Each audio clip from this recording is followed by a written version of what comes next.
भाइ के गर्छ चर्का भएर मैले बाटा तपाईँ मान्छे आएर डराउँछ उठिने तपाईँ चाहिँ खुट्टा ढुङ्गो के आउँदा यस्तो सुत्दैन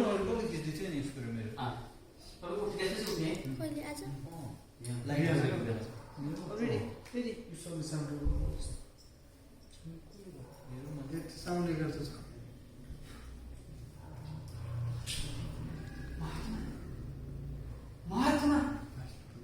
महात्मा गान्धी यो युगको सबभन्दा भाग्यशाली व्यक्तिमा महान भाइ महाशय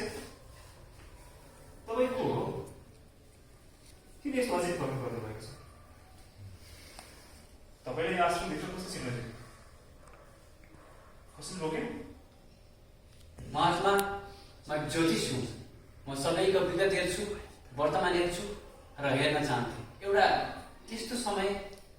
र जुन समय पुगेर प्रश्न गर्न चाहन्थे भूत वर्तमान र भविष्यको चिन्ता गर्दा गर्दै मलाई तपाईँको समय पुर्याएको छ तपाईँ कुन समय कुरा गर्दै हुनुहुन्छ कुन भविष्य कस्तो भूत तपाईँ त वर्तमानमा हुनुहुन्छ महात्मा म तपाईँको भविष्य मात्र होइन तपाईँको युगको समय भविष्यको द्रष्टा हुँ तपाईँको ज्ञान बेसी थाहा पाउन सक्नुहुन्छ आकलन गर्न सक्नुहुन्छ महात्मा ज्योतिष विद्याबाट भविष्य चियाउन सकिन्छ तर भविष्य घटना हेर्न सकिँदैन तपाईँलाई के लाग्छ तपाईँ स्वयं महात्मा हुनुहुन्छ ज्ञानी हुन्छ तर तपाईँलाई कहिलेकाहीँ सूर्यमा यस्तो गरेर महसुस हुँदैन तपाईँको मृत्यु हत्याको कारण हुनेछ तपाईँको नजिकको मान्छेबाट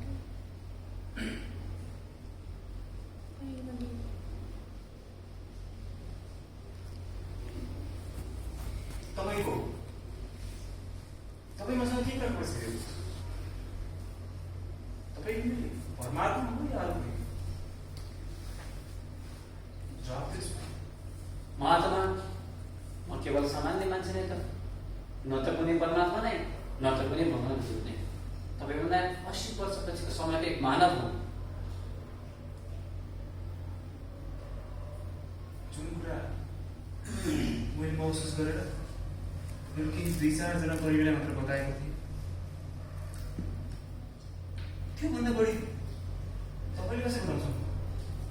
मलाई तपाईँको एउटा कुरा मात्रै होइन धेरै थाहा छ